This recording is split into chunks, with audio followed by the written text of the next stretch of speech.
Muy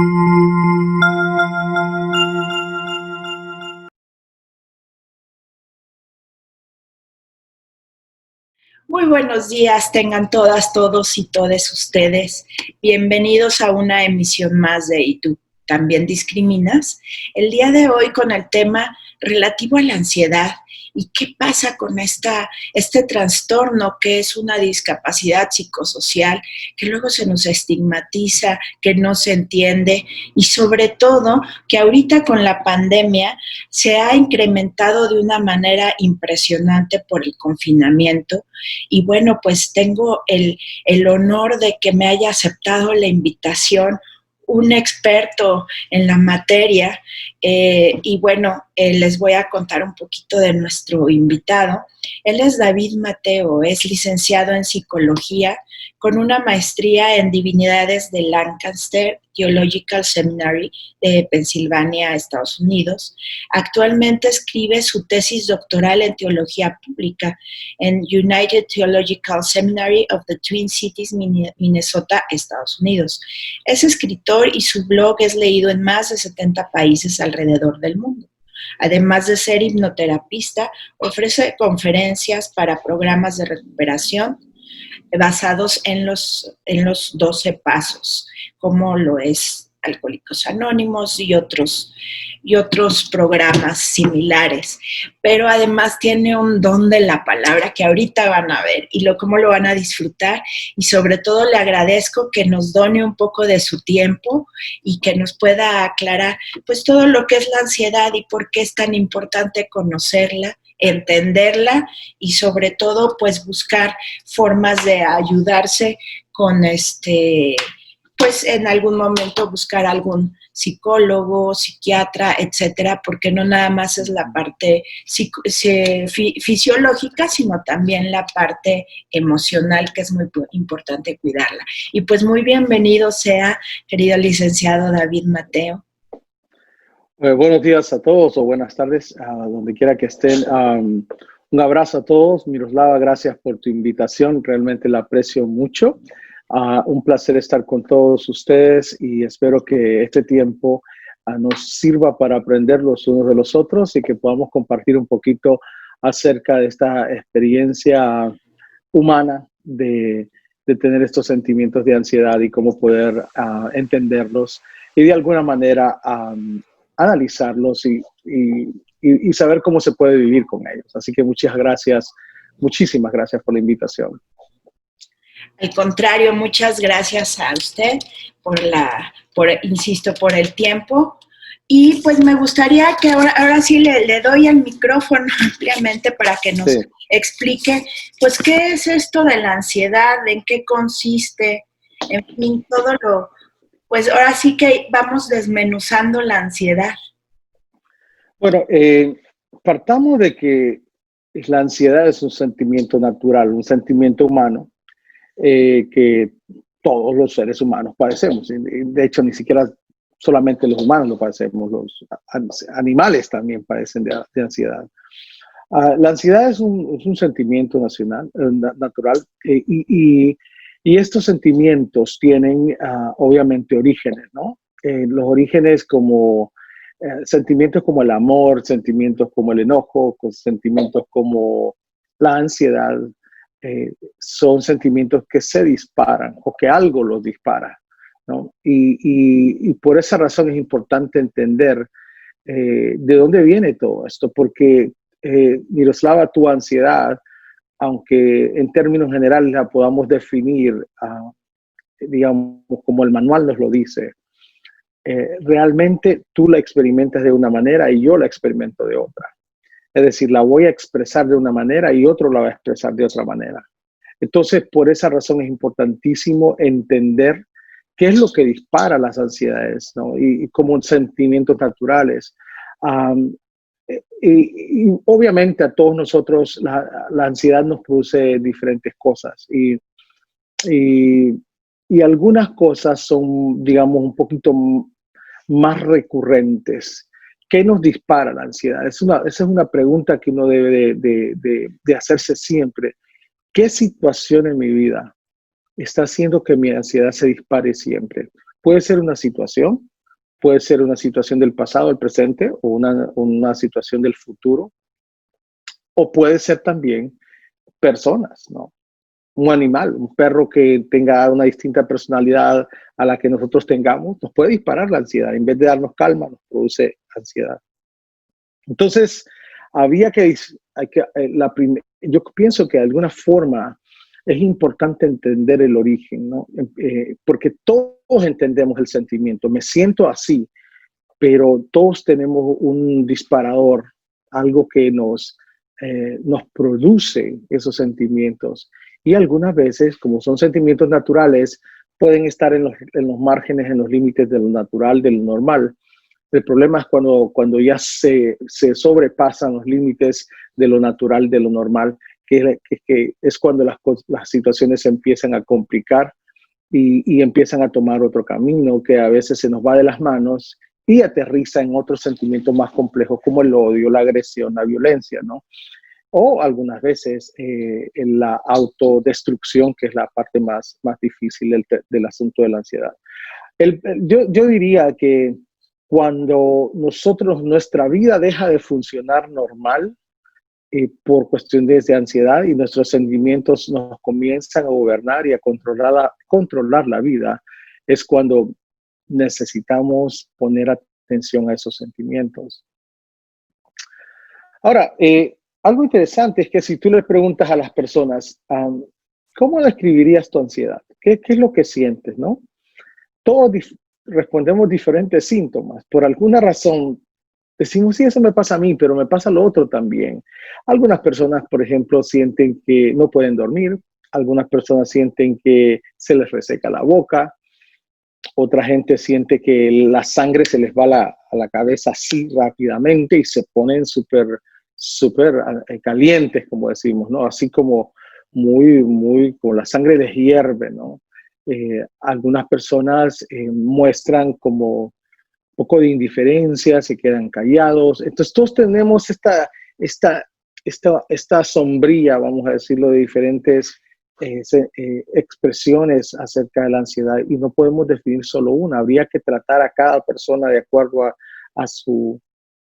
esa expresión y habría que tratarlo de acuerdo a cuáles son los disparadores. Por eso, cuando se recomienda, por ejemplo, que a una persona le dice, te vamos a dar esta pastilla para que calmes la ansiedad, la pastilla ayuda, pero realmente no está arreglando el problema, porque el problema estamos arreglando un síntoma, que es no puedo dormir, no puedo manejarme bien, se me reseca la boca, pero no estamos arreglando la raíz del problema y es ahí donde yo pienso que es importante reparar, ¿no? ¿Cuáles son las causas? ¿Qué son las cosas que me están disparando la ansiedad? Y ya que tú mencionaste en la entrada del programa que el coronavirus realmente nos afecta a todos, ¿no? Ayer miraba esta noticia en México de este artista que aparentemente se suicida, ¿no? Y esto obedece porque no tiene trabajo, porque está encerrado, porque no puede ver a su familia. Todas esas son situaciones bien complejas, digamos, que a la larga, al final del camino, lo que hacen es poner a la orilla a mucha gente que está emocionalmente frágil y personas emocionalmente frágiles muchas veces no manifiestan esa fragilidad. Por el contrario, proyectan seguridad, proyectan estar felices, proyectan que aquí no pasa nada. Como el caso de Robin Williams, por ejemplo, que estaba siempre sonriendo, siempre estaba haciendo chistes, pero su mundo interior era un mundo muy depresivo. Entonces, la gente que tenemos problemas de fragilidad emocional, estos momentos son los más difíciles y es aquí donde yo creo que es importante que todo el mundo entienda que las diferentes ansiedades nos pueden disparar en estas circunstancias con mayores volúmenes, por así decirlo, ¿no? Ahora, y para pasar a una cosa parecida a esta introducción, yo quisiera mencionar también esta parte de cuando mi vida deja de funcionar normalmente porque me siento ansioso. Una de las cosas más típicas de la gente ansiosa es que es la sudoración. Empiezan a sudar mucho, ¿no? Y es la sudoración de las manos, la sudoración, empiezan a sudar, ¿no? Y toda esta parte de sudar, cómo es que el cuerpo reacciona a eso. Otra gente, por ejemplo, empieza a tener alergias, se les empieza a picar la piel, o a estornudar, o se les afloja la nariz, ¿no? Todas las defensas se vienen abajo prácticamente. Por eso es que es peligrosa.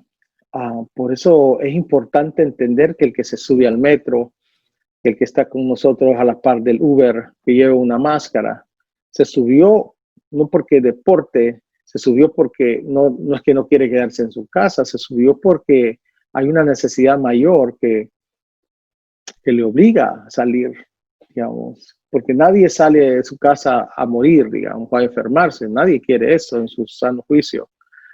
Todos salimos porque hay una razón mayor a eso. Queremos arriesgarnos y porque no queremos que nos venza la ansiedad, ¿no? Claro, muchas gracias que nos explicaste todo pues a grandes rasgos lo que es la ansiedad, porque yo creo que pues, se podrían escribir libros y libros al respecto, claro. Pero sobre todo desde este punto emocional que es lo que a veces puede hacer más intenso un ataque de ansiedad. Ahora, cualquier persona en cualquier momento puede sufrir de ansiedad.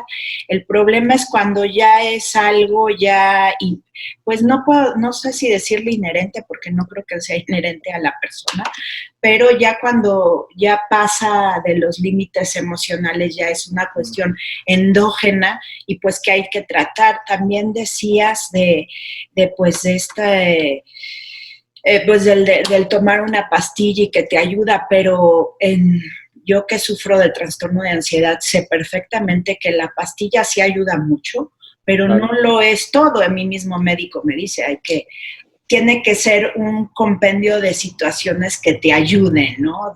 Pues, por ejemplo, las terapias, el ejercicio, las meditaciones, en fin, de lo que se pueda, hasta esencias agradables, porque a veces, aunque uno se programe, a veces la reacción del cuerpo es tan fuerte.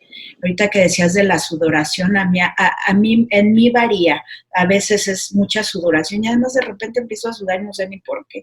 Y es porque estoy teniendo un ataque, ¿no? Digo, gracias al apoyo de mi perro de asistencia que me avisa, ya hoy sé que es un ataque, ¿no?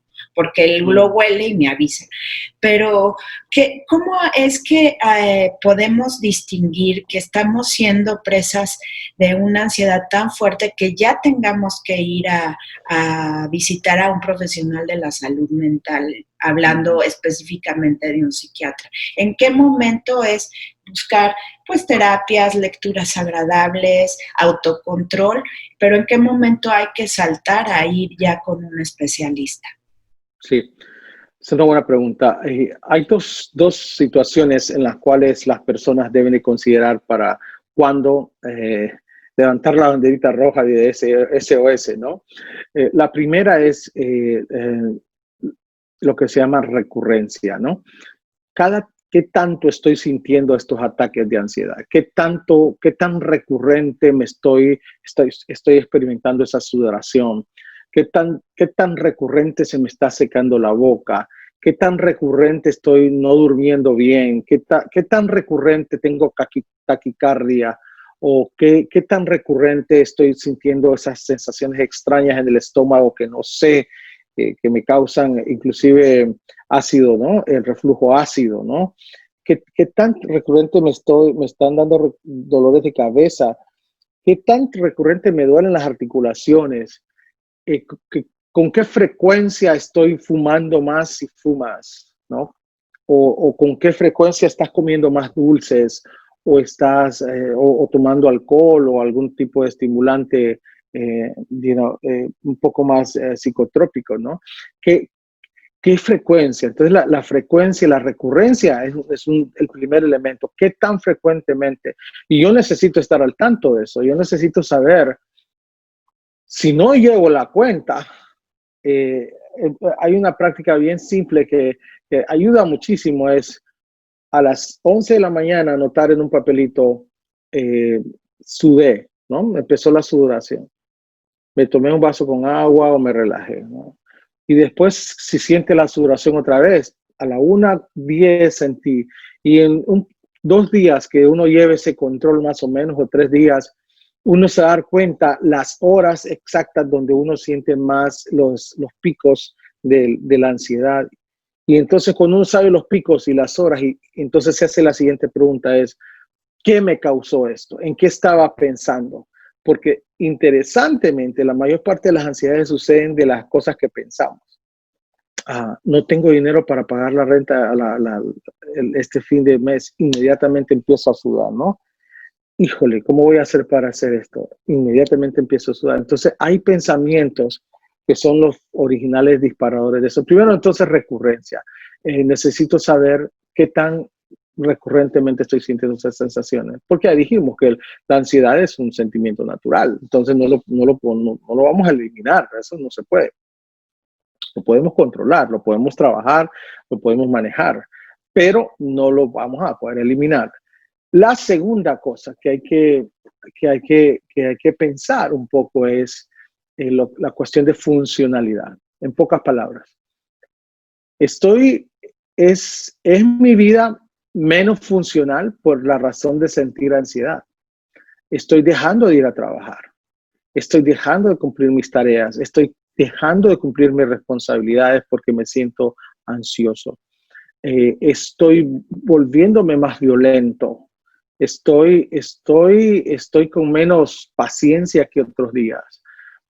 Estoy afectando la vida de las personas que viven conmigo. Estoy perdiendo enfoque. Estoy dejando cosas para después. Estoy postergando.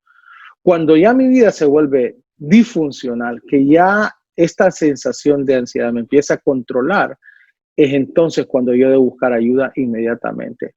Porque si hay cosa que es una mezcla completamente explosiva, es recurrencia y funcionalidad. Es decir, si se me están elevando los niveles de recurrencia en ansiedad y al mismo tiempo dejo de ser funcional, es una bomba emocional de tiempo. Terminaré en una crisis nerviosa, en una crisis terrible, porque al final del camino lo que me espera son, digamos, episodios de neurosis bastante altos. Y cuando la neurosis ya llega a esos niveles, lo más probable es que ya nadie quiera ni siquiera vivir con uno, digamos. Son situaciones donde las relaciones se quiebran, donde uno empieza a decir locuras que después no puede reparar, o cuando empieza a tomar decisiones a la carrera sin pensar, y es un descontrol emocional terrible. Entonces, por esa razón, yo creo que es importante que la persona empiece a poner atención, ¿de qué tanto me está pasando esto? Y segundo, ¿es mi vida disfuncional respecto a esto? Esto estamos hablando ya de una situación donde yo debo ir al médico. Obviamente, hay gente que la recurrencia no es tan alta como uno espera, o en crisis, o la otra parte no es tampoco tan alta, pero sí son personas que tienen problemas, que no funcionan bien, y que andan por ahí, van a trabajar, pero en sí no funcionan como deberían de ser. Es decir, no están al 100% de sus capacidades, no están ofreciendo lo mejor de ellos para la vida. Porque al final del camino, Miroslava, lo que importa es tener una vida plena. Es decir, estoy levantándome todos los días, quiero ofrecer lo mejor de mí al mundo, quiero ofrecer lo mejor de mí a mi familia, a mí mismo, me estoy ofreciendo lo mejor. Y cuando estoy surfeando y llevando la vida, así como tengo mis ansiedades, pero ahí la llevo, y que me aguante el que me aguante, el que me quiera que me quiere, el que no me quiera. Y bajo esa filosofía de vida, al final uno termina con enemigos y con ambientes tóxicos, ¿no? Sí, o sea, soy así, si me quieren, pues que así me aguanten, pues sí, no, pero no va por ahí. No. Sobre todo que si lo vas dejando, se puede ir desarrollando una cuestión ya inherente a la biología difícil que hay que tratar porque puede terminar mal, ¿no? No, y el tema es que al final termina en el hospital. porque los órganos empiezan a reaccionar también a esos niveles de ansiedad. Empiezan Sí, a se mandarte empiezan señales. como a defender, ¿no? Porque bueno, es A lo que mandarte yo he señales, sentido, ¿no? ¿no? Cuando me atacan, que no me dejan entrar y eso, por más que lo trato de mantenerme en mi centro, de repente mis órganos internos, sobre todo la adrenalina sube y siento como mi cuerpo hasta se pone todo tenso y como a la defensiva porque viene un ataque, ¿no? Y bueno, Claro. sí, la medicina ayuda, la mente ayuda, pero lo ideal sería que no nos discriminaran para que no pasara. Sí, Pero exacto. bueno, no existe el mundo feliz, pero sí existe un mundo que podemos cambiar cada uno de nosotros. Claro. Y principalmente cuidándonos. Y vamos a regresar con esta cuestión de la recurrencia y disfuncionalidad. Está sumamente interesante estos dos puntos para que nuestra audiencia, pues si ve que está cayendo tan de forma exponencial en estas situaciones, pues sí que busque una ayuda profesional para controlar la parte física, pero de todas maneras tienes que seguir trabajando la otra parte, que es la emocional. Entonces regresamos rapidísimo con ustedes, vamos a un corte ahora sí que un corte muy corto y estamos de vuelta aquí con ustedes en ¿Y tú también discriminas? Y estamos de vuelta con todas, todos y todas ustedes. Y pues el licenciado David nos está platicando y nada más de una manera muy sencilla nos explicó pues, todo lo que pasa en la ansiedad, que todo lo que puede pasar con tu mente, que pues finalmente esto requiere de un autoconocimiento. Y a veces al ser humano nos cuesta trabajo voltearnos a ver a nosotros mismos. Entonces nos explicaba que cuando estas situaciones de ansiedad son recurrentes y ya empieza a enfermar o a hacer disfunción, pues a dejar de ser funcional mi entorno y empiezo a tener problemas por todos lados, pues hay que levantar, como dijo, la bandera roja de SOS y acudir a un médico psiquiatra pues a que valore hasta dónde está la situación que requiera o no requiera, pues de otro tipo de apoyo farmacológico, pero lo importante también es que siga trabajando en mi autoconocimiento, porque finalmente si no te conoces, pues no vas a poder detectar cuando las cosas estén yendo mal, nada más vas a sentir las consecuencias de tus actos, ¿no? Y yo creo que ahorita la pandemia ha sido muy interesante en ese aspecto. Y yo creo que también por eso se están disparando los niveles de ansiedad en gran parte, porque la gente está obligada a verse a sí misma y no estamos acostumbrados a echarnos un clavado hacia adentro, porque muy claramente nos explicaste que mucho viene del interno. Obviamente si de repente, no sé, sufro un atraco, una cuestión que me cause ansiedad, pues sí es algo externo, pero mucho de las preocupaciones así repentinas, pues es del interno, ¿no? Entonces, ¿cómo poder o qué sugerencias le podrías dar a nuestra audiencia para empezar? Yo sé que no son recetas de cocina y además claramente tú lo dijiste, cada situación en cada persona es completamente distinta. Hay tantas ansiedades como personas, aunque digo, hay un básico, ¿no? De que si siente esto y esto, pues ya, ahí valora el doctor, ¿no? Pero ¿qué podríamos hacer en estos tiempos de pandemia, de encierro? ¿Cómo no volvernos locos en este encierro? Comentabas tú lo de Javier Ortiz, yo sigo muy impactada y muy apenada porque yo como una persona con trastorno de ansiedad, yo sé lo que es llegar a límites que dices, ya no puedo más. Y lo que quieres no es acabar con tu vida, es acabar con el sufrimiento que estás teniendo, que no hay forma. Y bueno, es que la ansiedad, si no se trata, si no se hace algo al respecto, puede llegar inclusive a generar algún tipo de depresión, ¿no? Sí, bueno, igual debo mencionar, digamos, con todo respeto, el caso de este muchacho, esta persona que murió, y obviamente nuestras condolencias para su familia y amigos. tú dijiste algo bien cierto, ¿no? Mucha gente piensa que cuando las personas llegan al punto de pensar, esta es la única alternativa que tengo para vivir, llegar a ese punto es bravo. Uno no llega a ese punto de la noche a la mañana, es una secuencia de eventos, de sentimientos, es una combinación muy extraña, ¿no? Donde la persona encuentra que la única salida a esas situaciones es saliendo de aquí, digamos, ¿no? Ahora, la pandemia tiene su lado bueno también, ¿no? El lado bueno, vamos a decir, el lado no tan bueno, por alguna manera de decirlo, es, como dijiste, no estamos acostumbrados a estar encerrados, no estamos acostumbrados a vernos al espejo interior y nos causa miedo. A la mayor parte de la gente le causa miedo verse a sí mismo porque no quieren descubrir quiénes son. Entonces, ese miedo nos lleva a compararnos y ese es el problema acá, ¿no? Es la comparación.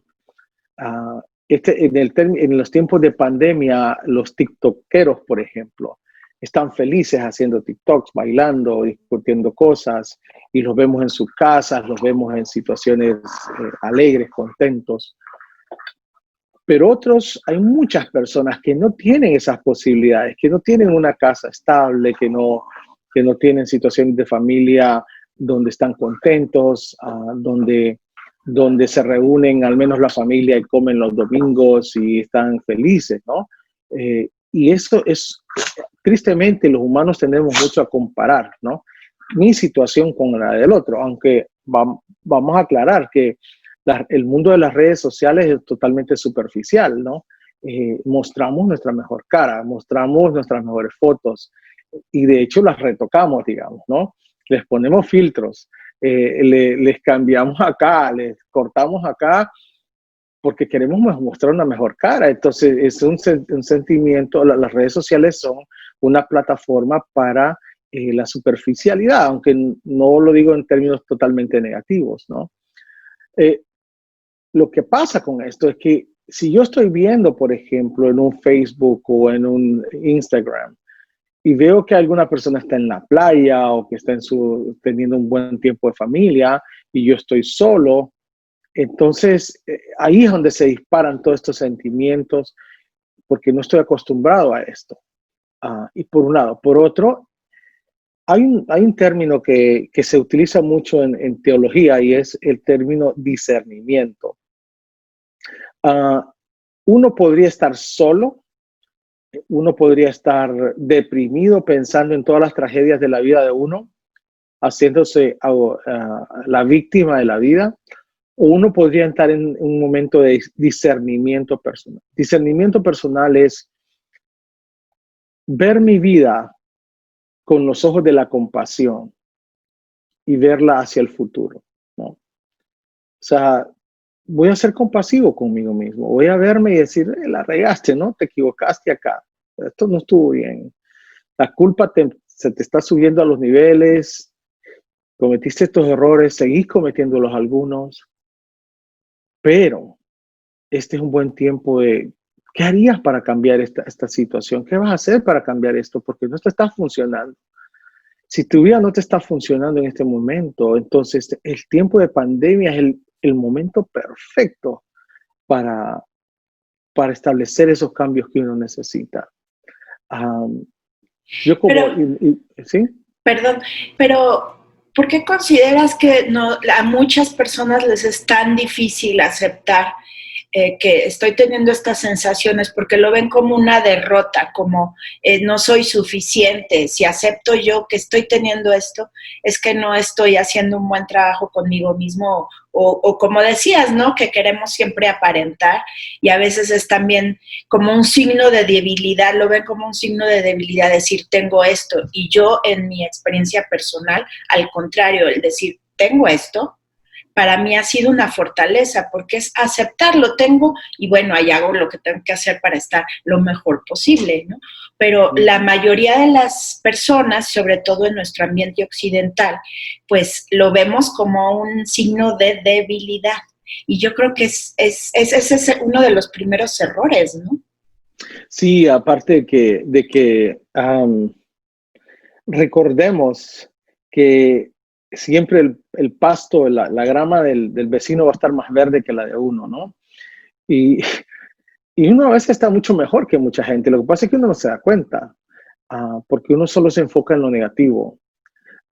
Pero lo que dices tiene sentido, hasta qué punto realmente me estoy dando cuenta que yo no tengo que ser enemigo de mí mismo. Yo no tengo que estar peleado conmigo mismo. Yo no tengo por qué estar lidiando conmigo mismo. Yo tengo que estar de acuerdo conmigo mismo.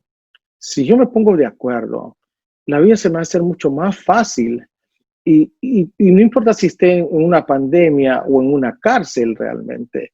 Eh, si yo estoy seguro conmigo mismo y estoy contento, no pasa nada. Hay un escritor en los años 70, más o menos el libro salió a esa edad, en esa época. Él se llama Eric Fromm.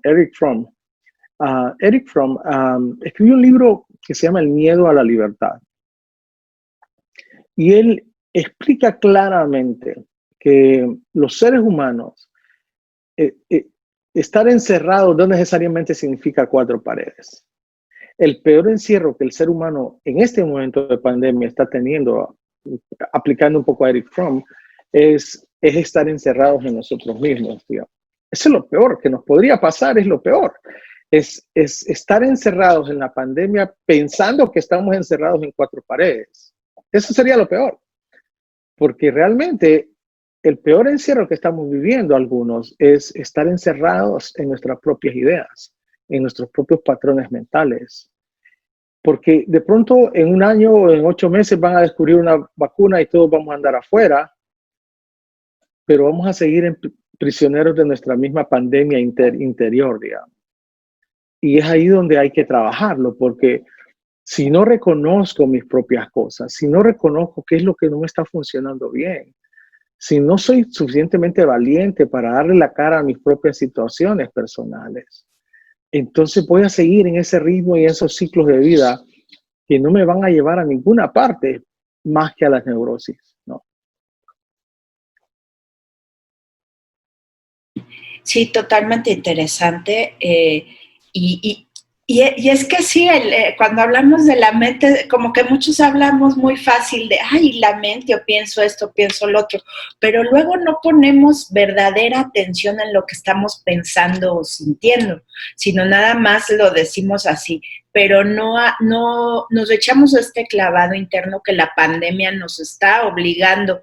Quieras o no quieras, pues estás en cuatro paredes, no hay tanto distractor más que si acaso la televisión, la computadora o cosas así, pero es mucho tiempo el que estás tú contigo, que antes no lo tenías porque estabas que si el trabajo, que si la escuela, que si el cine, o sea, muchos distractores, el parque, el ejercicio, o sea, ya ni siquiera podía uno ir ni al gimnasio, ¿no? Entonces eso pues sí es terrible, ¿no? Entonces, pues qué importante es empezarnos a ver, tú dijiste una palabra que me encantó, con compasión. No sé si nos pudieras explicar un poquito más en términos lo más sencillos posibles, porque bueno, en todas las doctrinas la compasión ha dado siglos y siglos para estudiarla, ¿no? Para Pero todos. así yo sé que suena que quiero tips de cocina y me disculpo por ello, pero para que nos sea más claro, ¿qué es la compasión y cómo poderme ver yo a mí mismo con compasión? Es una buena pregunta. Mira, la mayor parte de la gente piensa que ser compasivo o tener compasión es tener lástima, ¿no? Eh, el problema con eso es que la lástima, aunque es un sentimiento correcto, lo que hace es victimizar, crea un sentido de victimización, o sea, aquel es la víctima y yo soy el privilegiado que mira con compasión o con lástima a la víctima. Entonces uno no puede confundir la víctima, o mejor dicho, la palabra compasión de sentir lástima. Son dos cosas distintas. Ahora, vamos a decirlo en palabras fáciles. La compasión tiene que ver con tener empatía, ¿no? Y hacer algo, en pocas palabras. Compasión es, definido desde mi lado, es sentir lo que el otro siente, sufrir lo que el otro sufre y hacer algo. Porque si yo siento lo que el otro siente, si yo sufro lo que el otro sufre, es lástima y solidaridad. Pero no pasa más. Me solidarizo con las víctimas de algún lado, pero no voy a mover un dedo para eso. O sea, me quedo ahí, ¿no? Eso no es compasión. Compasión es sentir lo que el otro siente, sufrir lo que el otro sufre y hacer algo. En pocas palabras, voy en la calle, miro a un niño discapacitado que está en una situación bien mal. Si yo digo, pobrecito ese niño, eso es lástima. Mi casi no pasa nada. Si yo digo, pobrecito ese niño, seguramente sufre mucho en esa esquina. Eso es lástima y solidaridad. Pero si yo digo, pobrecito ese niño, seguramente sufre mucho, voy a investigar cómo podemos conseguirle una mejor silla de ruedas o qué otro tratamiento alternativo puede servirle a ese niño porque está muy joven. Y entonces uno dice, hey señora, yo quisiera preguntarle cuál es el diagnóstico que su niño tiene y ver si me encuentro una de estas organizaciones ONG que tenga información acerca de esto. Y paso todos los días y le llevo información y conecto gente. Eso es compasión. Compasión es esa combinación entre sentir, solidarizarse y lo más importante, hacer algo. Entonces, cuando yo lo pongo en el plano personal, sentir compasión por mí es, oíme David, y doy un ejemplo personal, digamos, oíme David, ¿qué se siente estar en la situación que estás? ¿No? Hacerse una de esas preguntas. ¿Qué se siente sentir lo que estás haciendo? Y en vez de autoflagelarme y castigarme por mis errores, decir, no. Vamos a hacer algo, ¿no? ¿Qué tal? Vamos a llamar a un terapista. Vamos a ir a un grupo de apoyo. Vamos a llamar a alguien con quien quieras platicar, ¿no? Es decir, tomar acción acerca de uno mismo, porque hasta yo puedo tener lástima de mí mismo si yo solamente tengo lástima de mí mismo, caigo en depresión así. Si empiezo a entender el sufrimiento que tengo, entonces empiezan las preguntas del por qué. ¿Por qué a mí? ¿Por qué a otro no? ¿Y por qué a mí? Si me quedo en el sufrimiento, ¿no? Pero si voy un paso más y digo, voy a hacer algo más, voy a buscar ayuda. Porque no puede ser que me quede aquí. No puede ser que tenga 1000 amigos en Facebook y no tenga alguien a quien escribir, hey, mira, me siento mal, ¿no? ¿Será que podemos platicar un ratito? Es imposible que en un mundo tan conectado en el que estamos hoy en día, la gente se sienta tan desconectada, digamos. Entonces, por esa razón yo pienso que tener autocompasión no solamente es necesario, pero es dignificante, es el comienzo a una nueva vida. Cuando yo empiezo a ser compasivo conmigo mismo, empiezo a quererme, empiezo a apreciarme, empiezo a valorarme y la vida me empieza a cambiar. Qué lindo esto de tenerle compasión a uno mismo. Nos suena fácil, pero no es fácil. Hay que accionar, ¿no? Hay que hacer la parte que nos corresponde. Pero yo creo que es algo, pues, si alguien ahorita que nos esté escuchando se está sintiendo con todas las diferentes situaciones que ha estado comentando el licenciado David, pues, ¿cómo empezar a cambiarlo? Primero aceptándolo, ¿no? Sin caer en este victimismo de, ay, pobrecito de mí. Sí, pues es una situación no agradable, pero no es de sentarnos a llorar y se acabó. Hay que llorar, sí, hay que llorar a ciertos momentos, ¿no? Pero hacer algo al respecto. hacer algo al respecto. También comentaban, sobre todo en cuestión de mujeres violentadas, que tuvieron una red de apoyo. Entonces, bueno, voltear a ver con esos 1000 amigos que tengo en Facebook, seguramente alguien puede prestarme su oreja, ¿no? Y el ya saberte escuchado por alguien más, pues ya te da cierta tranquilidad, cierta paz.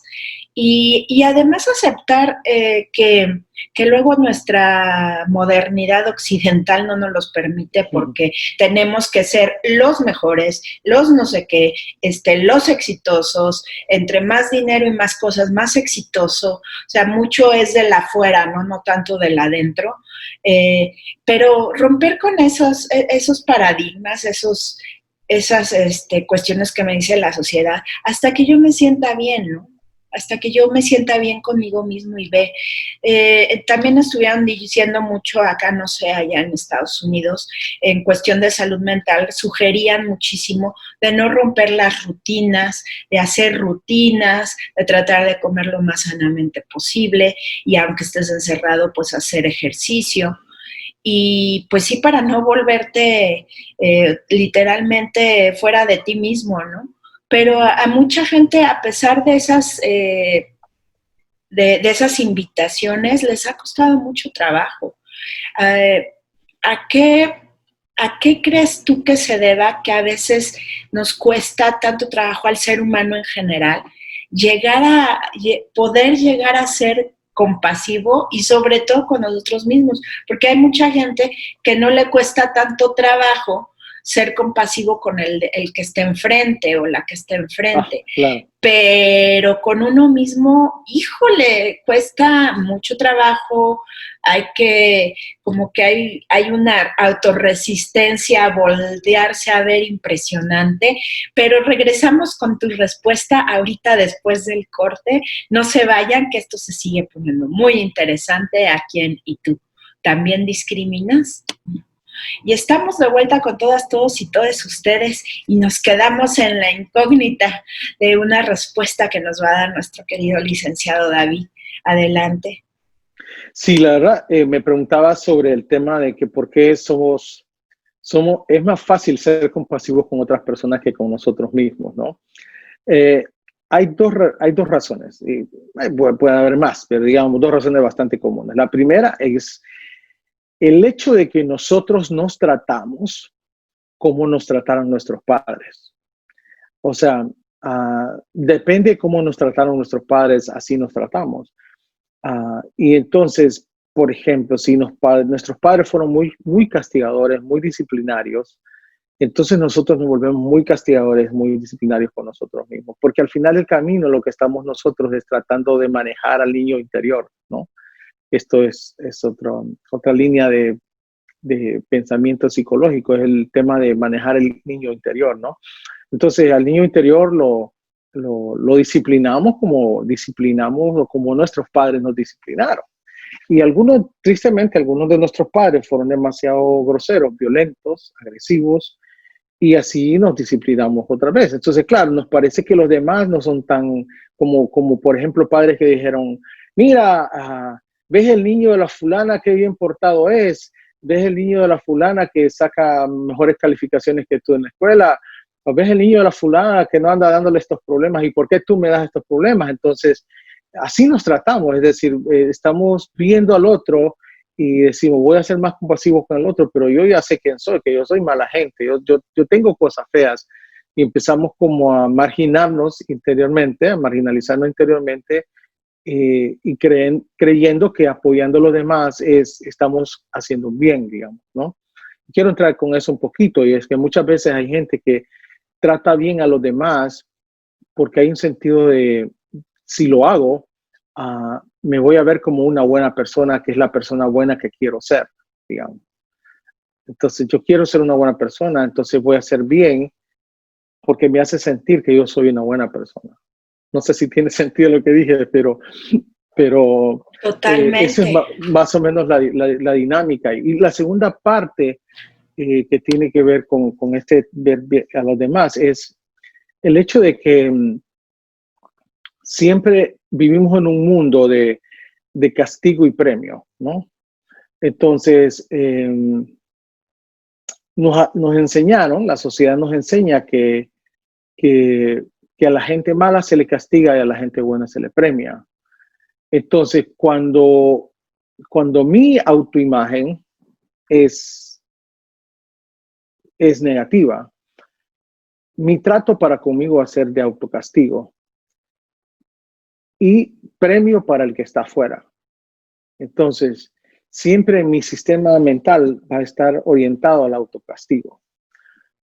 Y es ahí donde es importantísimo tratar las estructuras mentales, los patrones mentales de las personas, o que las personas mismas traten sus patrones mentales, porque si su sistema de engranaje, de alambrado mental está orientado al autocastigo, no importa lo que hagan, la gente termina siendo autocastigada. Hace poco tuve un cliente que era una persona totalmente negativa.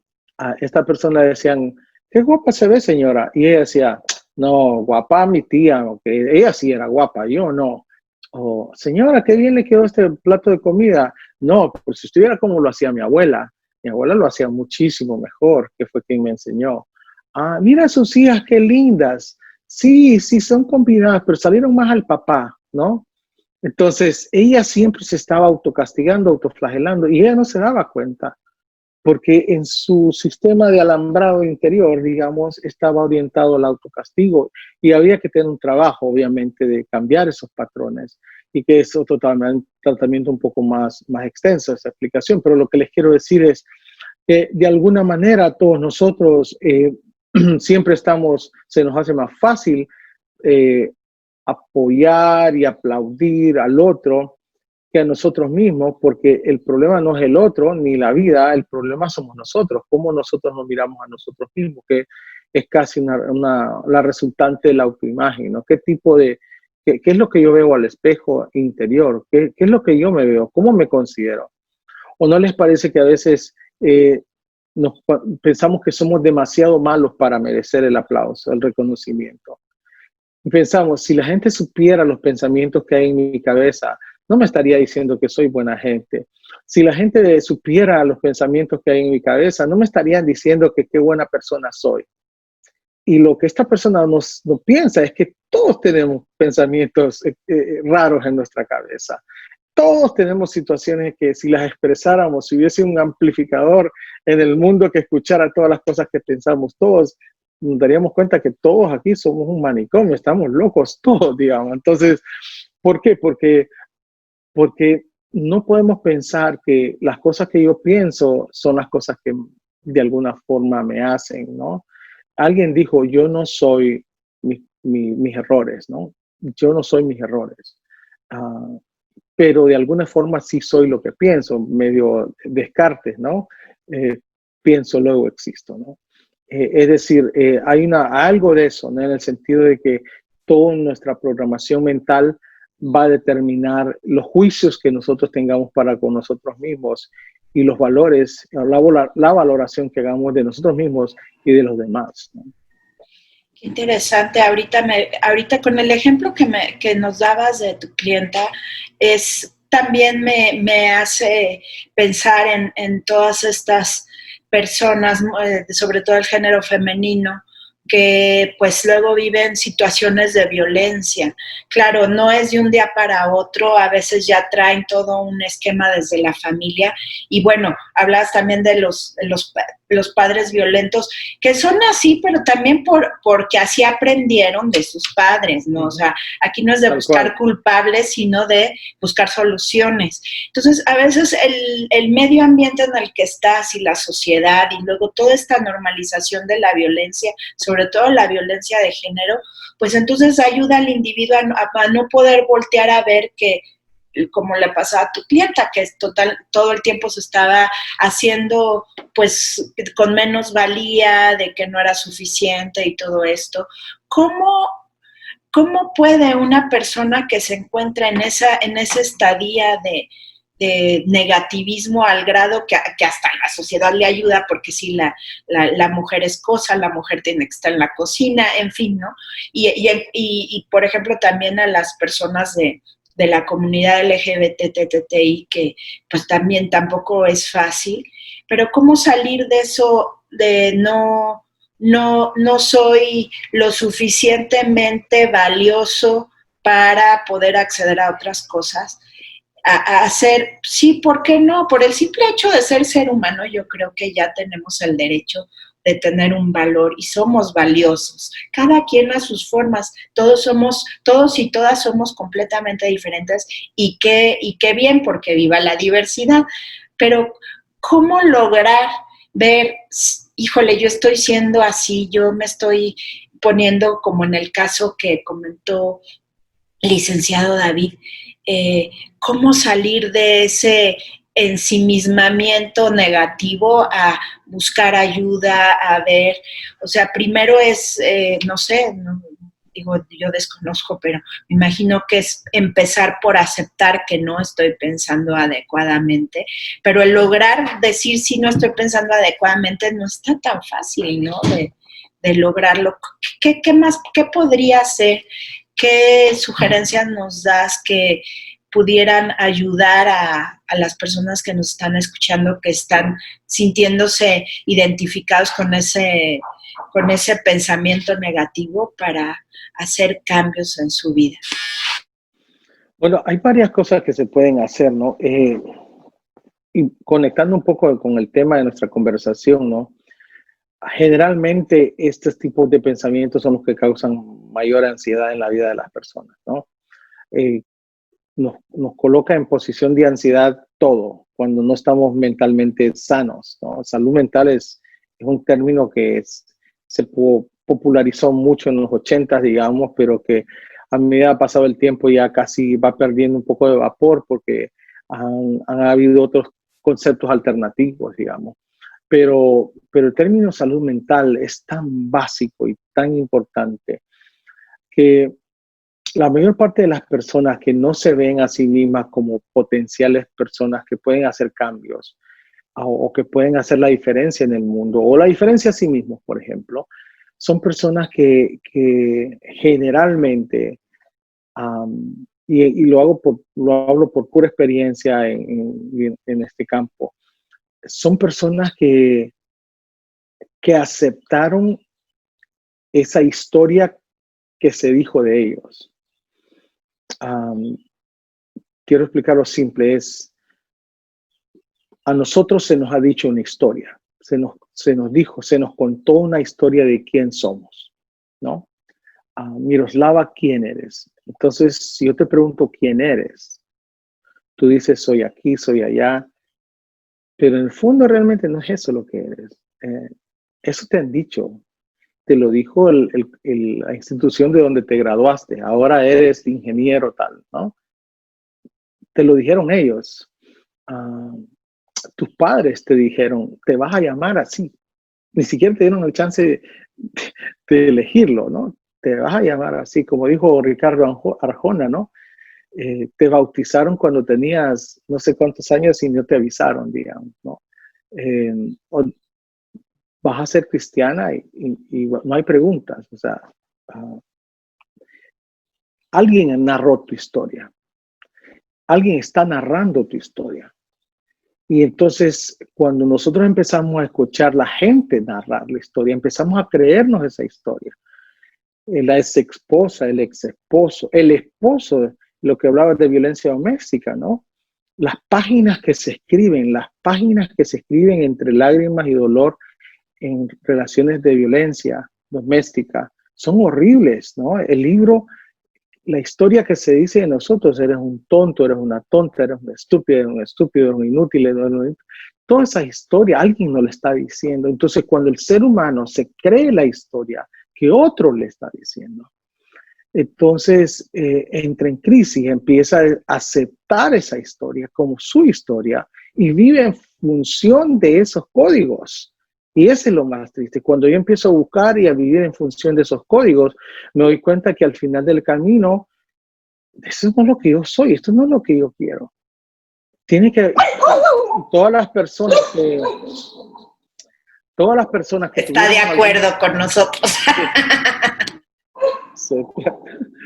Todas las personas que en algún momento experimentaron una conversión personal,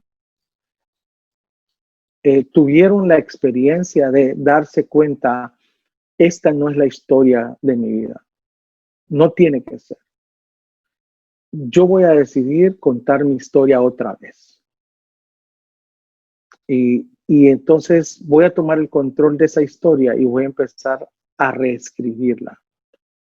Y aunque no puedo borrar los pasajes de mi historia, que fueron reales, como el haberme casado, como el haberme divorciado, como el haber nacido en la Ciudad de México, como haber nacido en otro lado, voy a reconciliarme con esos momentos de la historia y voy a contarla mejor, ¿no? Voy a contarlo bajo mis términos, bajo mis argumentos. Aunque yo soy ciudadano americano, yo nací en Honduras. Y por muchos años, estando en Honduras, en estas situaciones de pobreza en Honduras, yo pensé, ¿por qué nací en este país? ¿Por qué no nací en otro país? ¿No?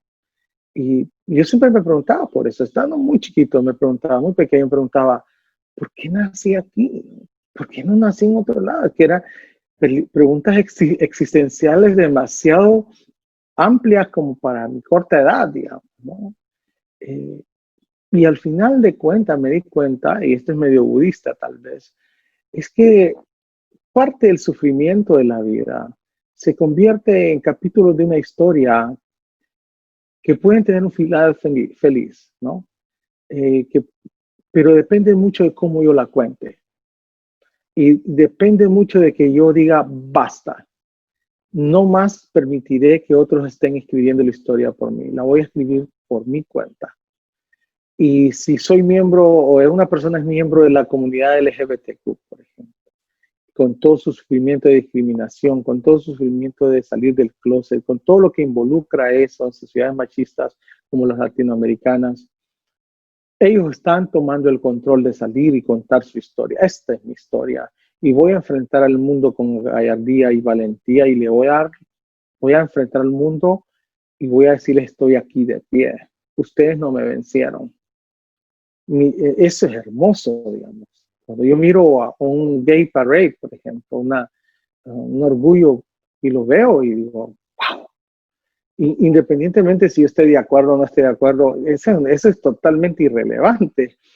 Lo relevante es alguien que se pone en pie en una sociedad tan injusta, tan discriminativa, que le gusta marginar a otros, y se pone de pie y dice, aquí voy frente al mundo, este soy yo y esta es mi historia. Es para ponerse de pie y darle un aplauso a esa persona, digamos, ¿no? Ese es contar nuestra historia. Y por eso no sé si me extendí demasiado en la respuesta, pero es de alguna manera llegar a ese punto de conciencia personal donde yo voy a contar mi historia. Y mi historia va a ser distinta. Quiero terminar esta parte con una historia de alguien que me gustó mucho, que me lo mandaron en un clip de un muchacho mexicano, creo. Posiblemente no sea la estrella más grande de México, digamos, pero es una persona que vive en unas zonas marginales de la Ciudad de México, no sé dónde vive, y él perdió una pierna, ¿no? No sé por qué. Y él dice, yo me quería morir, yo me quería matar. Y encontré en el hacer ejercicio una salida, ¿no? Y empezó a hacer ejercicio, empezó a tomar cuerpo, se puso así todo hermoso, sin una pierna. Y empezó a involucrar a otras personas en el proceso. Personas que tenían dos piernas, pero que tenían otras incapacidades mentales, digamos, discapacidades mentales, ¿no? Y él empezó a crear este movimiento de personas haciendo ejercicio. Puede ser que este sea un movimiento que no sea mundial ni le van a dar un premio Nobel por eso, pero no lo necesita. Porque lo que está diciendo es, yo voy a recontar mi historia, aunque quizás él no se dé cuenta de lo que esté pasando consigo mismo, pero él está recontando esa historia y dice, yo podría tirarme a morir en mi casa pensando, perdí mi pierna a esta tan joven, o puedo recontar la historia y encontrar en recontar la historia significancia. Porque al final del camino lo que vale es qué significado le doy yo a los eventos de la vida. Y la única manera de hacerlo, de encontrar significancia, es pensándolas a través de contar mi historia. Que ese es otro tema aparte que seguramente nos llevaría mucho más tiempo decirlo, pero es importante mencionarlo porque la única manera de poder salir de estas situaciones de crisis, de situaciones de ansiedad que se disparan, de no saber qué hacer, de no entender por qué me está pasando esto, es haciéndose estas preguntas que son muy básicas, que son determinantes en la vida de cualquier persona, ¿no? Anthony Robbins, que es uno de los mayores hablantes motivacionales, presentadores motivacionales aquí en Estados Unidos, él cuenta su historia. Él dice, yo toqué fondo y en un momento en Nueva York donde yo llegué mal, quedé, ya no tengo salida, pero hubo un momento de clic, donde la vida le hace un clic a uno, donde dice, voy a contar mi historia de otra manera. De aquí en adelante, si me quedan 20 años más de vida, voy a contar mi historia de otra manera. Y la pregunta para la gente que nos escucha es, ¿quién está contando tu historia?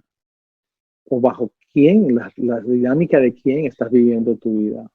¿No? ¿Qué estás haciendo para cambiar tu historia? Esas son preguntas muy importantes. Claro, vuélvete el narrador de tu propia historia y de su contenido, ¿no? Sobre todo. Claro, pero qué lindo. Y muchas gracias por todo lo que nos compartes, porque hasta yo estoy aprendiendo cosas nuevas. Pues me alegra que todos estemos aprendiendo.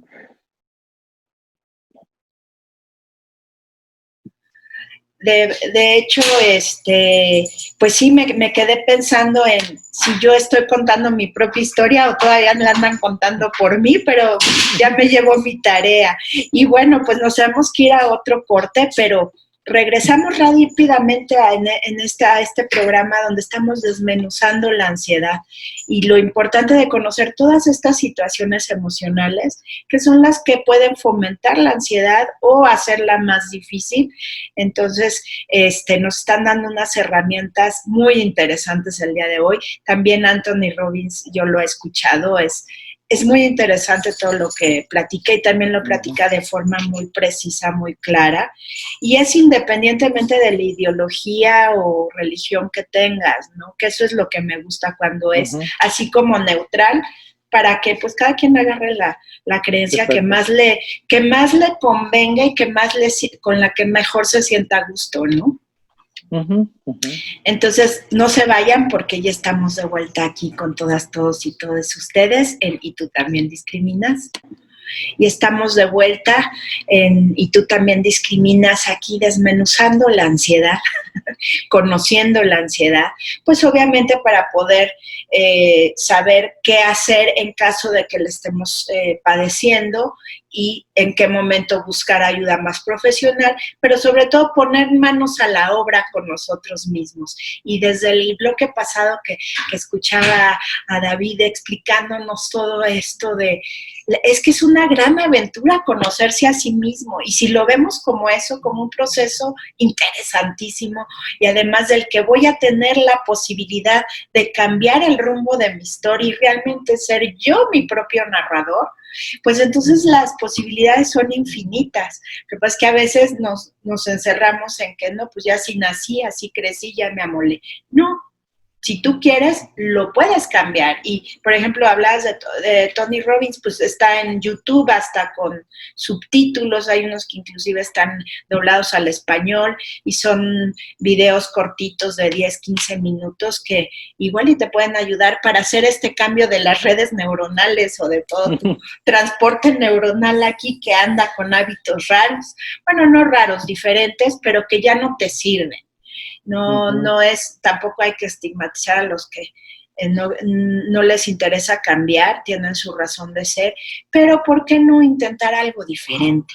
Entonces, estábamos platicando en el corte que ahorita sería muy interesante hablar de diferentes situaciones respecto a la ansiedad y pues nos va a empezar a explicar aquí David es diferentes situaciones que se pueden dar respecto a la ansiedad, ¿no? Sí, y el tema pasa por esto. Ya dijimos que todos tenemos ansiedad, ya dijimos que es un sentimiento natural, ya dijimos que hay situaciones en la vida que nos disparan esa ansiedad. Pero ¿qué de esta situación cuando tenemos ansiedades mal manejadas, digamos, ¿no? ¿Qué pasa cuando mal manejamos las ansiedades? Cuando les perdemos el control, cuando empezamos a, como dijo aquella, a hacer el recuento de los daños y dijimos, si tan solo hubiese hecho esto antes, ¿no? No hubiese tenido esta situación que me está pasando. Es decir, ansiedades mal manejadas pueden ser mortales en muchos casos, pueden ser dañinas de por vida, pueden dañar relaciones de por vida y pueden ser totalmente, la palabra es desconfigurativas. No sé si existe esa palabra en español, pero desconfigurativas. Es decir, nos desconfiguran totalmente nuestra psique y nos terminan afectando nuestro cuerpo. Se sabe que muchas de las enfermedades que las personas sufren hoy en día son enfermedades psicosomáticas. Tienen que ver con cosas que no estaban ahí, pero que empezaron a partir de nuestros pensamientos, empezaron a partir de nuestras situaciones de ansiedad. La tradición, por ejemplo, las tradiciones asiáticas, desde hace miles de años saben que si manejamos mal las ansiedades, órganos en nuestros cuerpos van a terminar resistiéndose y manifestando esas ansiedades, ¿no? De repente aparecemos con inflamaciones en el hígado, inflamaciones por allá o por acá, y nos preguntamos de dónde salió todo esto.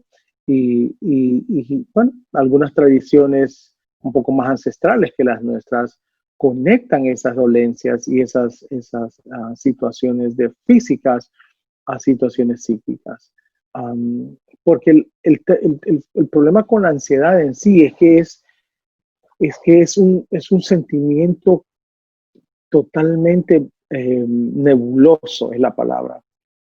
Es nebuloso. Si pudiésemos decir la ansiedad es color roja, entonces valdría con cambiarle el color, digamos, o dibujarla, pero la ansiedad es tan nebulosa que podemos tener niveles pequeños hoy en la mañana y en la noche tener niveles altos. Entonces, no sabemos en sí cómo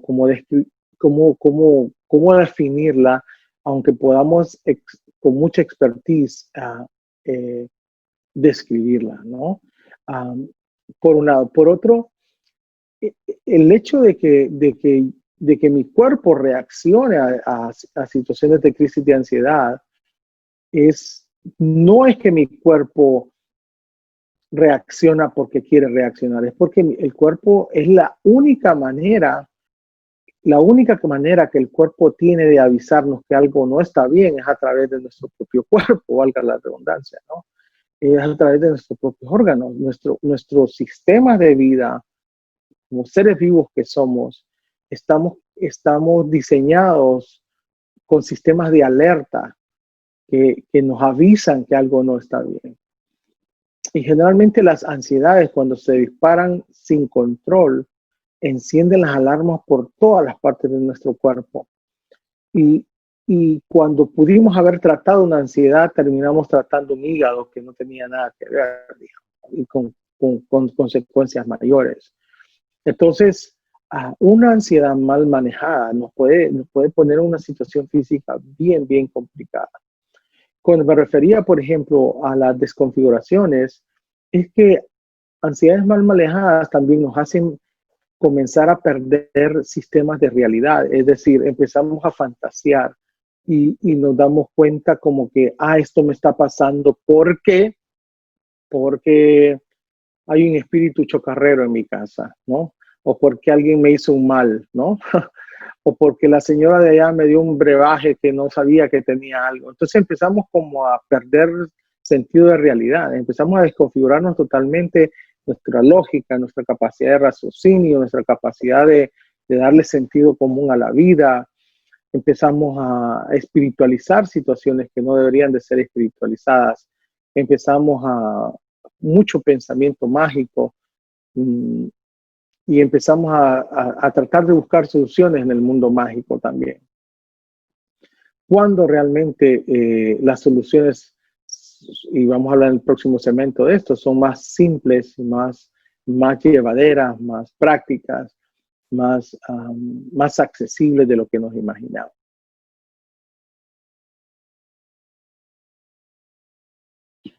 Ay, creo que te perdí un instante. Vamos a ver si regresa el querido licenciado David. Ya está de vuelta. Sí, te perdimos un instante. Ajá, sí, ¿no? Sí. Creo que es mi internet. Mi internet creo que está fallando. Pero hasta ahorita nos ha dejado grabar muy a gusto. Okay. Pero te estábamos escuchando de esto de las ansiedades mal manejadas. Ok. Sí, me quedé, me imagino, ¿en qué parte? Pues ya prácticamente habías terminado, ibas a empezar con otra idea. Sí se alcanzó a escuchar todo y de repente ya te quedaste friseado. Ok, muy bien. Entonces, les decía que el sentido de desconfiguración es terrible porque al final terminamos fantaseando, terminamos sublimando situaciones, terminamos buscando soluciones en puertas que no son la solución o en personas que no son la solución. Una ansiedad muy mal manejada nos puede poner en la cuerda floja, nos puede poner en la esquina de nuestra vida deprimidos y sin encontrar salidas. Las ansiedades mal manejadas nos pueden poner en una situación de estrés de tal nivel que después no podamos encontrar cómo manejar la vida, digamos, cómo qué hacer, cómo no encontrar salidas, ¿no? Las ansiedades mal manejadas, yo creo que en el peor de los casos nos pueden, y eso es lo peor, las ansiedades mal manejadas nos pueden poner en una situación de pérdida de esperanza. Y si algo que al ser humano lo completamente lo elimina en el mundo es cuando un ser humano pierde la esperanza. Y cuando me refiero a perder esperanza es perder la esperanza de que el mundo puede ser mejor, de que mi vida puede ser mejor, la esperanza de que todo va a estar mejor, todo va a estar bien. A pesar de esto, todo va a estar bien. A pesar de la pandemia, ¿no? A pesar de la pandemia, todo va a estar bien. A pesar de esto, al final del camino, toda esta humanidad va a estar bien, ¿no? Es decir, cuando el ser humano pierde la esperanza es cuando más problemas tenemos para entender las situaciones difíciles. Así que perder el control de la ansiedad nos puede llevar a perder la esperanza y eso es una situación donde no queremos estar, ¿no?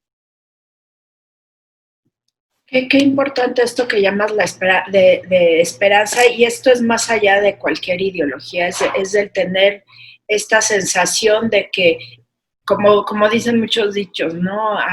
De que no hay mal que dura 100 años, de que las cosas van a cambiar, no hay mal que por bien no venga, todas esas cuestiones, pero es eso de que además nada es permanente en la vida, ¿no? Nada es igual en cada segundo que va pasando, cada segundo es distinto, cada instante es distinto, pero el no ver como que una luz al final del camino, pues puede ser una situación que puede llevar también a decir, bueno, pues ya no tengo nada que hacer aquí, ya no quiero sufrir, ya mejor me voy, ¿no? Claro. Y bueno, y también es válido, yo creo que sí, casos como el de Robin Williams que comentabas al principio, no necesariamente era una situación mal manejada, sino que ya era tanto que pues lo llevó a tomar una decisión que él mismo lo dejó por escrito, ¿no?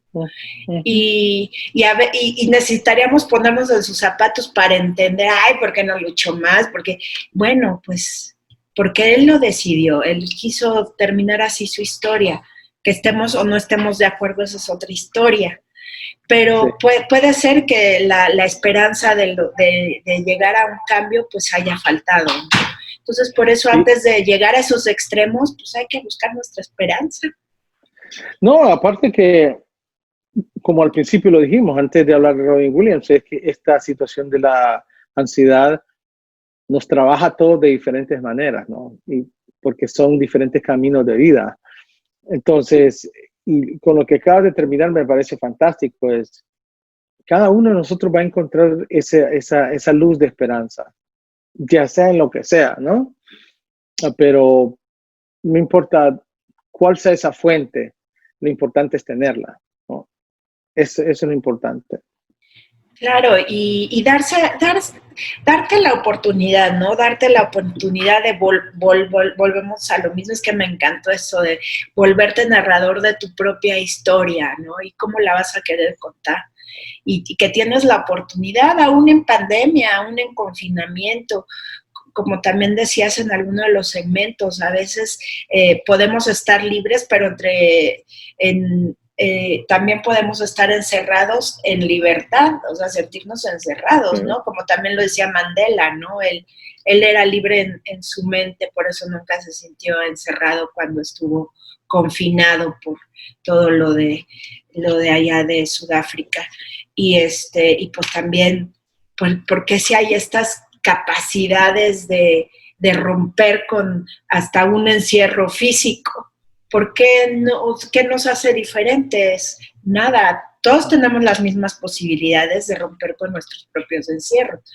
A veces necesitamos la ayuda. Por eso es tan importante que si ya detectamos que ya hay que ir a un médico especialista en manejo de ansiedades, que sea psiquiatra en manejo de ansiedades, porque a veces pues hay psiquiatras especialistas para diferentes cosas, entonces tenemos que llegar con el adecuado para nosotros. Y si no nos gusta ese, buscar otro que sea más adecuado o otra, sí, hasta que lleguemos con el que nos sintamos a gusto. Me decía mi abuelo, que era médico, que mi psiquiatra era como mi confesor, le debía platicar todo.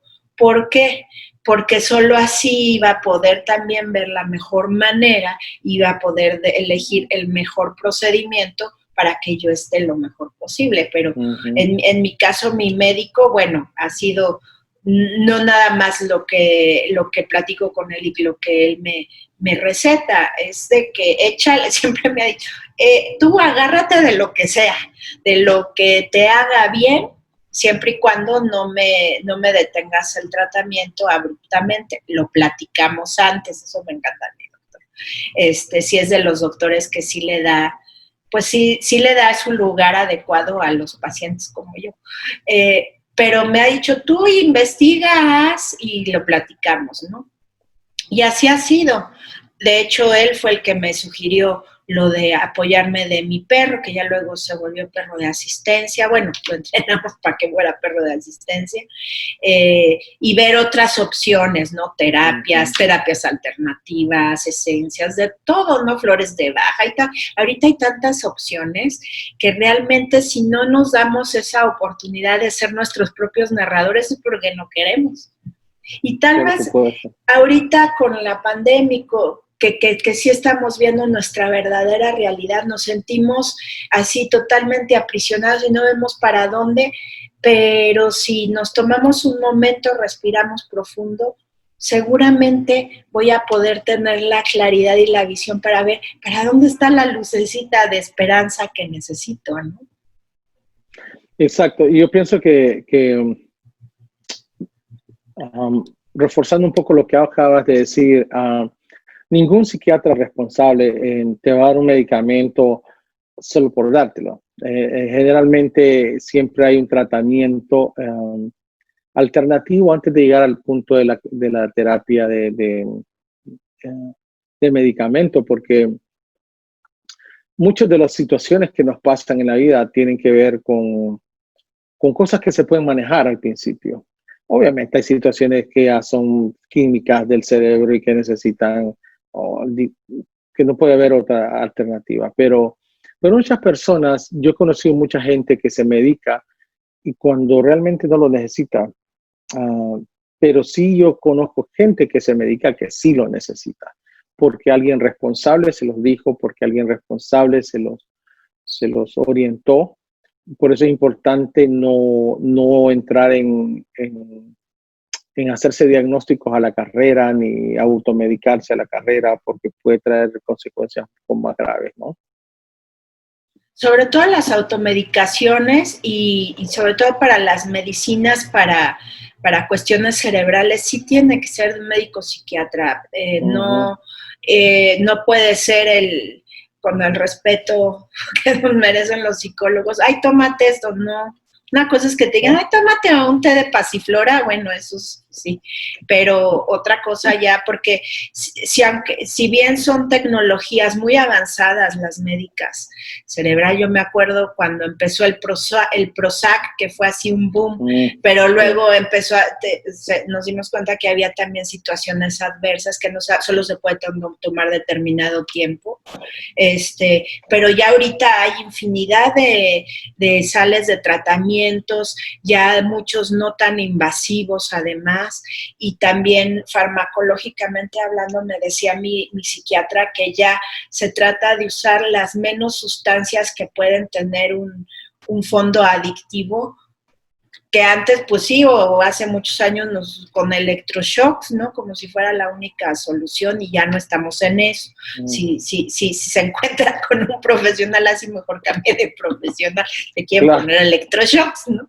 Por eso digo, encuentra a tu mejor opción y digo, aunque no son inmensidad de psiquiatras, pero hay muchos muy buenos, y si no me siento a gusto con otro, voy con otro, pero además busco este tipo de, ya sea terapia alternativa o terapia con un psicólogo clínico, pero trato de buscar algún apoyo para yo poderme volver narrador de mi propia historia, y si no, por lo menos empezando a escuchar gente como Tony Robbins, y hay otros ahí sí, hay muchos que más, son serios y que no buscan vete a unir a una secta o cosas así, que también eso hay que tener cuidado, ¿no? Porque si estamos en una cuestión de ansiedad o depresión, pues estamos vulnerables a que nos vengan a hablar al oído y nos volvemos adeptos a una secta, y hay que tener cuidado, a menos que lo queramos hacer, ¿no? También es válido.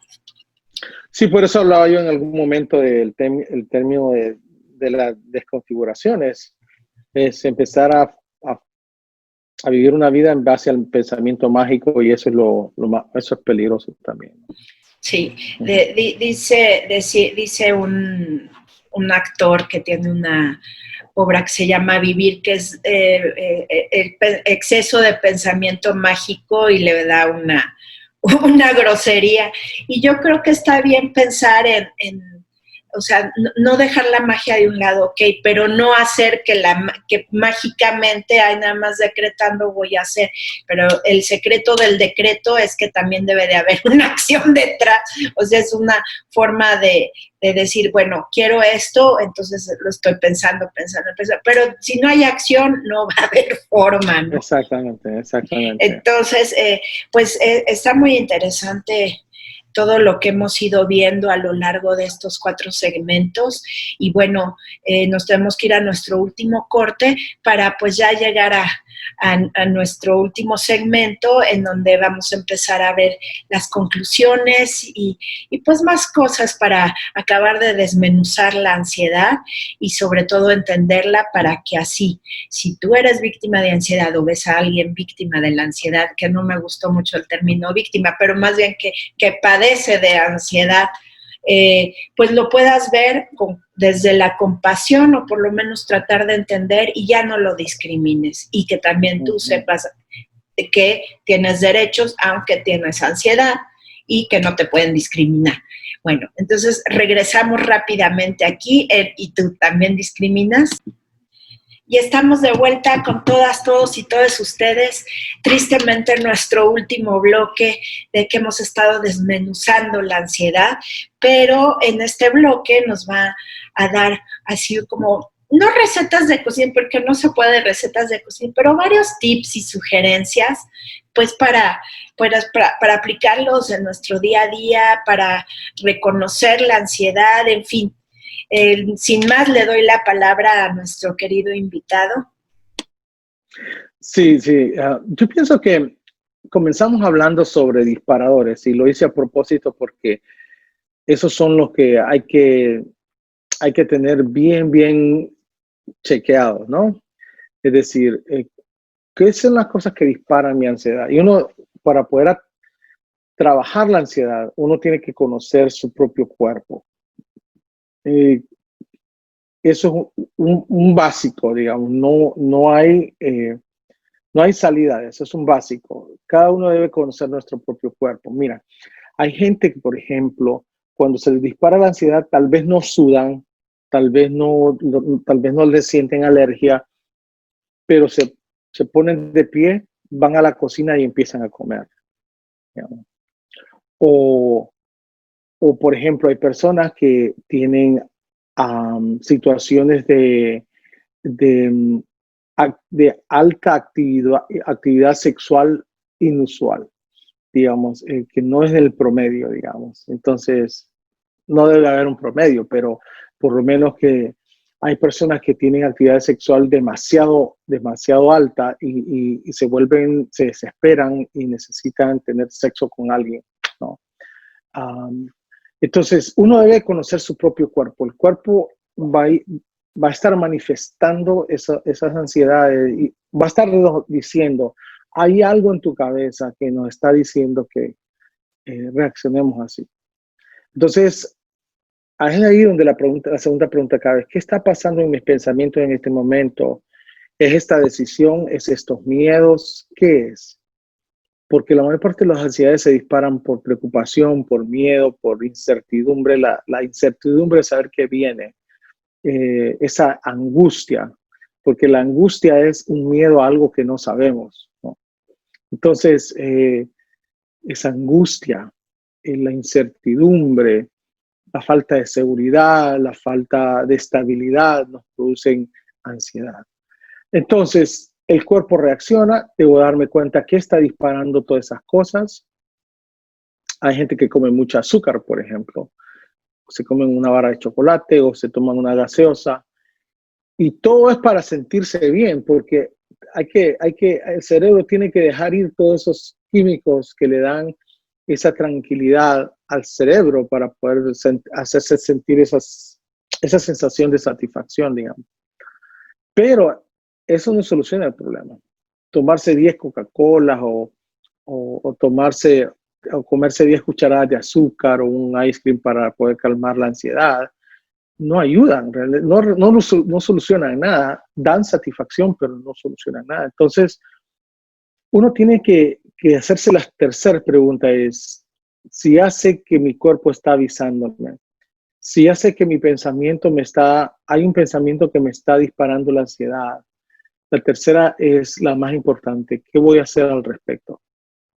Y en vez de ir a la cocina y comerme todo el galón de ice cream, voy a sustituirlo y voy a decir, en vez de hacer esto, voy a sustituir ir a comer allá, porque el cuerpo lo que necesita es que yo me relaje y está bien. Eso está bien, porque es una situación del cuerpo. El problema es con qué yo estoy calmando esa ansiedad. ¿Con qué la estoy calmando? Entonces hay gente inteligente, y no es que hay otros que no son inteligentes, pero hay gente un poco más inteligente que ha descubierto esto y dice, en vez de descansar, en vez de relajar mi ansiedad con un galón de ice cream de vainilla, voy a contar hasta 10. Y empiezan a contar y a respirar, a inhalar, exhalar hasta 10. Y si eso no funciona, entonces hay otros que dicen, voy a empezar a dar vueltas alrededor de la cuadra, alrededor del bloque, y voy a relajarme y oxigenar mi sistema circulatorio, ¿no? Y si eso no funciona, entonces dice alguna gente, voy a ir a un lago, voy a ir a la montaña a caminar o voy a hacer un viaje corto. La cuestión, lo que les quiero decir es tratar de sustituir cómo calmamos nuestra ansiedad de los hábitos negativos a los hábitos positivos. Porque la ansiedad no la vamos a eliminar. Y esto lo dije desde el principio, es un sentimiento normal y es natural. El asunto es con qué lo estoy aliviando y qué hago con eso. Entonces, hay gente que se va al gimnasio y se relaja muchísimo en el gimnasio y vienen como nuevos, digamos. Hay gente que tiene sexo con su esposa, su esposo, y está bien, digamos, porque además de sostener su relación matrimonial, está haciendo uso de todas las herramientas biológicas que la vida nos ofrece. Está bien. El problema es cuando yo empiezo a hacer esto de una manera desproporcionada e irresponsable, ¿no? Por otra parte, hay gente que yo he conocido que dicen, cuando yo siento esa necesidad, la ansiedad se me levantan los niveles y necesito fumar y necesito tirarme un cigarro y yo sé que no puedo ya más. Entonces, es ahí donde algunas de estas personas que van a Narcóticos Anónimos trabajan bastante bien los 12 pasos de Narcóticos Anónimos y saben cómo trabajar el tema con dulces, con café, con otras cosas alternativas que son menos, digamos, dañinas, ¿no? Entonces, lo que quiero decir con esto es que hay que identificar qué me dice el cuerpo. Segundo, debo saber qué pensamiento es el que me está disparando esas cosas en el cuerpo. Y tercero, pensar con qué voy a aliviar esta ansiedad. Y esa es la parte, digamos, más determinante de todo esto. ¿Con qué la voy a aliviar? ¿Voy a aliviarla a gritos, a patadas, dando insultando a todo el mundo o tirando puertas? Esa es la manera en cómo realmente decido hacer esto. O voy a tomar una decisión. La gente aquí en Estados Unidos lo dice así en inglés, dice it's about choices. Es acerca de escogencias, de saber escoger. Todos en la vida tenemos esa capacidad de escoger. Y este es otro tema para otro día, pero quiero darles esta figura. En el campo de la comunicación no violenta se maneja un término bastante interesante. Se llama la comunicación asertiva. Y como les digo, este es otro tema de otro día y no voy a entrar mucho ahí, pero quiero usar esa imagen. Se dice que el hombre primitivo, digamos, las primeras personas en el planeta, tenían la capacidad de enfrentar las ansiedades o de dos maneras. O atacaban o corrían, ¿no? Si el ser de allá del Neandertal, por ejemplo, miraba a un tigre, en su psique decía, o lo ataco o corro. Entonces, el menos inteligente lo atacaba, el que quería sobrevivir corría, ¿no? El tema es que hemos venido evolucionando y con el tiempo los humanos nos quedamos con esas actitudes casi vestigiales en nuestra mente.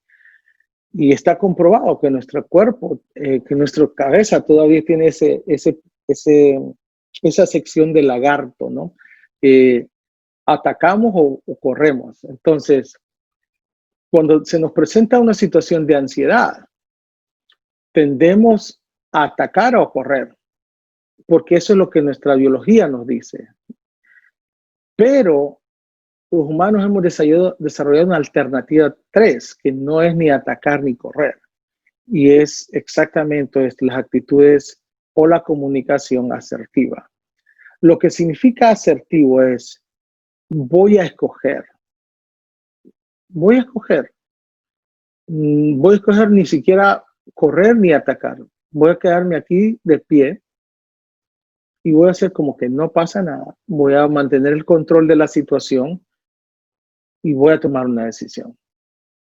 Entonces, a nosotros los humanos, antes de entrar a situaciones de volverse locos y entrar en pánico, autodiagnosticándonos, porque vimos un video en YouTube y nos pareció que eso es lo que teníamos, que no está mal, pero antes de eso necesitamos aprender a conocernos primero y darnos cuenta si estoy siendo asertivo conmigo mismo, digamos, estoy escogiendo bien. Está comprobado que las personas que comen saludable, por ejemplo, tienen mejores condiciones mentales y toman mejores decisiones. Las personas que hacen ejercicio, está comprobado que son personas que toman mejores decisiones. Las personas enfermas físicamente toman decisiones pobres en la mayor parte de los casos, porque no están en sus, mentalmente no están al 100% como deberían de estar. Y no es estigmatizar, sencillamente es hablar de la importancia de tener una dieta saludable, de poder caminar, de saber oxigenarse el cerebro y de tener claro la idea de que un doctor me va a servir como un recurso fantástico y me va a poder, inclusive hasta poder salvar la vida. Pero al final del camino depende mucho de cada uno de nosotros cómo uno decide tratarse a uno mismo, ¿no? Y todo paso comienza, o toda gran carrera comienza con un primer paso, ¿no? No tengo que cambiar de la noche a la mañana. Puedo comenzar con pequeños progresos. No perfección, pero sí progreso, ¿no? La vida no me exige ser perfecto. La vida me invita a progresar, a ser mejor cada día. Y para poder progresar es paso a paso, disfrutando el viaje hasta donde llegue, sin ningún tipo de presión de que tengo que ser perfecto. No hay tal cosa. Entonces, por esa razón uno tiene que aprender a cuidarse, amarse a uno mismo, respirar profundo, aprender la dinámica simple de respirar profundo 10 veces y inhalar, exhalar. Yo lo hago todos los días, constantemente, cuando me encuentro en situaciones de estrés y situaciones de ansiedad. Y vale la pena. Me he metido en menos líos ahora, tengo más amigos, tengo una vida más tranquila y tengo paz interior. Y tengo otras alternativas personales que son muy personales, que son cuestiones de mi propia fe y mis propias creencias, digamos. Pero cada quien puede explorar esa fe y esas creencias, o sencillamente hacer estos ejercicios de inhalar, exhalar 10 veces, contar hasta 10, comer bien, dormir bien, porque una persona que no duerme bien es una persona que siempre está con niveles de ansiedad bastante altos. Claro. Y por lo tanto es más neurótica, ¿no?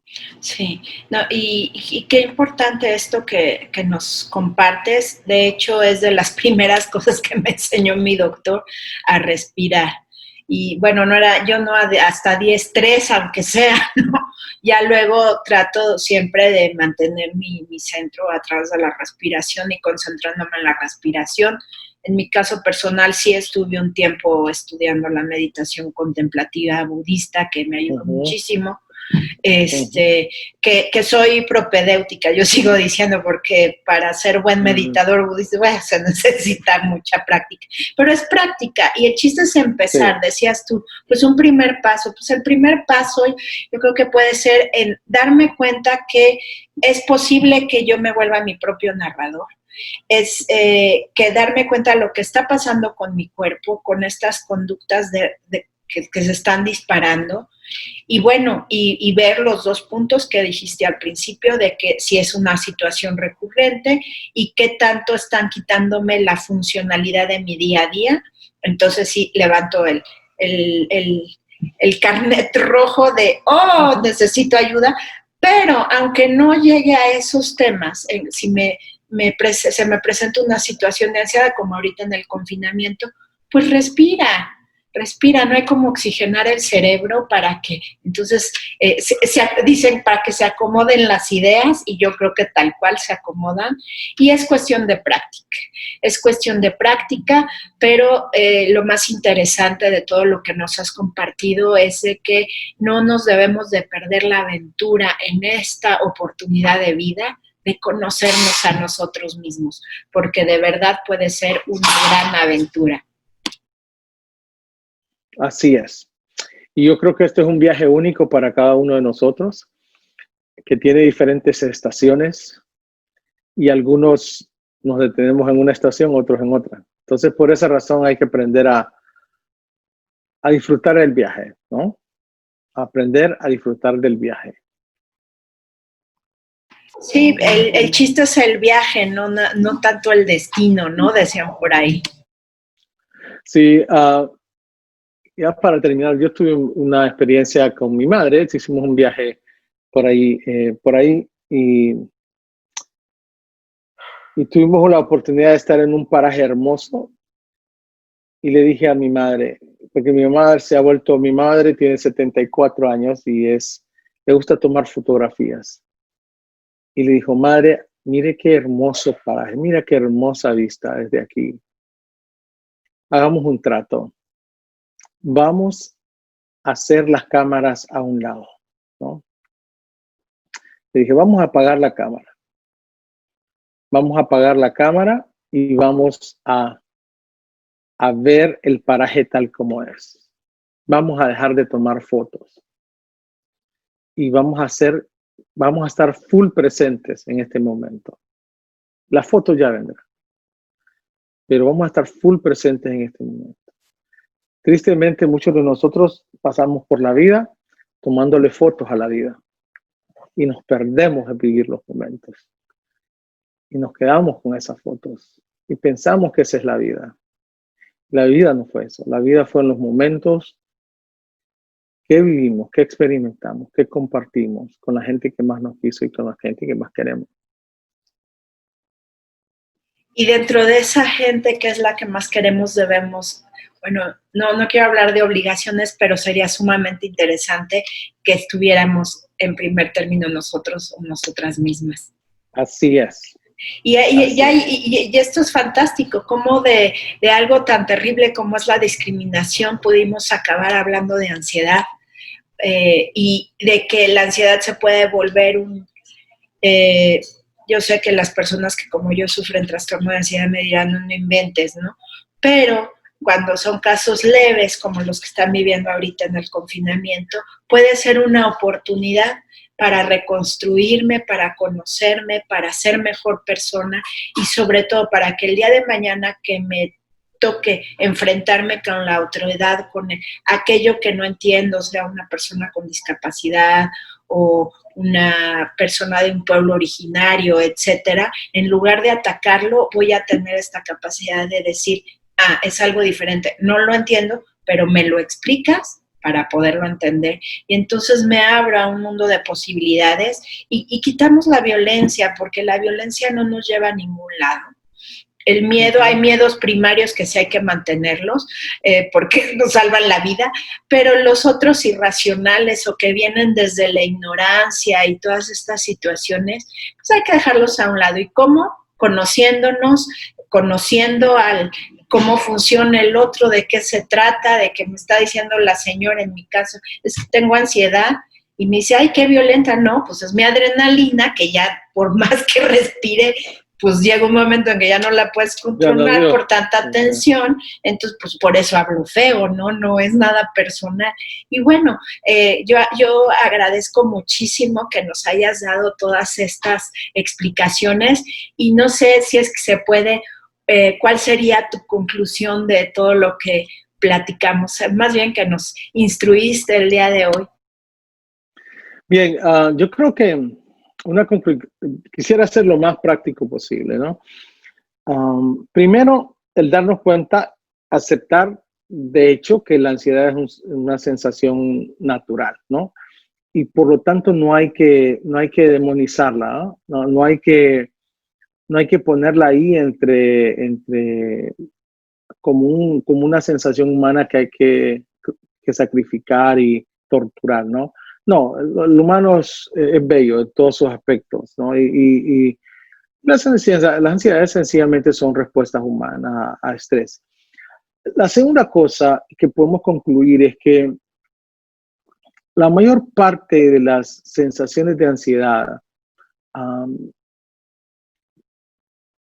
tienen solución, ¿no? Ya sea una solución alternativa o farmacológica, cualquiera que sea la vía que se tome, hay solución, se puede vivir con eso. Se puede tener una vida tranquila, se puede tener una vida plena, se puede tener una vida funcional, si, aun cuando las tengamos. Y la tercera es que la verdad no podemos permitir que nuestra vida sea gobernada por nuestras ansiedades, ¿no? Hay cosas lindas, la vida es hermosa y la ansiedad no puede ser el que conduce nuestra vida. Tenemos que aprender a trabajarla, a llevarnos con ella, a sacarle provecho a nuestras ansiedades y a tratar de entender que la vida también nos ofrece otros sentimientos más plenos, como la paz, la plenitud, nos ofrece la serenidad, digamos, como alternativas a la ansiedad. Entonces podemos escoger qué queremos, bajo qué conceptos queremos vivir nuestra vida.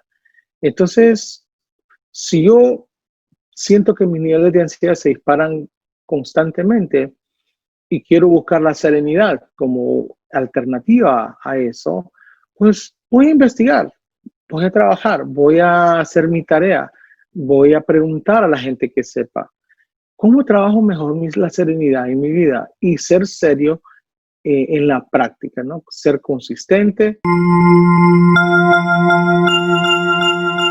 Y bueno, ya tenemos de vuelta aquí al querido licenciado David Mateo, que ya nos estaba terminando sus conclusiones. Y bueno, pues le cedo la palabra para terminar con ello. Bueno, solamente quería pues agradecerles a todos por su audiencia, decirles que la vida es un regalo hermoso, hay que abrazarla con todo lo que viene, aprender a contar nuestra historia y sobre todo amar. El camino de la vida se mueve mejor en la frecuencia del amor. Así que les invito a que hagamos de este mundo un mejor mundo a través del amor. Así que gracias por la invitación, gracias por su paciencia y ojalá nos podamos volver a encontrar ahí en el camino. Un abrazo a todos, ¿eh? Un abrazo. Muchas gracias, David. Y bueno, tus redes sociales, ¿en dónde te pueden localizar? Sí, bueno, me pueden encontrar en Facebook mi página se llama En Confianza, David Mateo. Confianza es un show de televisión que tenían por acá, entonces se llama En Confianza, David Mateo. Estoy en Facebook. Y también pueden encontrarme en YouTube con David Mateo USA, David Mateo USA. Y hay un canal de YouTube también. Y en Instagram con David Mateo USA. Sí, de todas maneras, no, al contrario, gracias a ti. De todas maneras,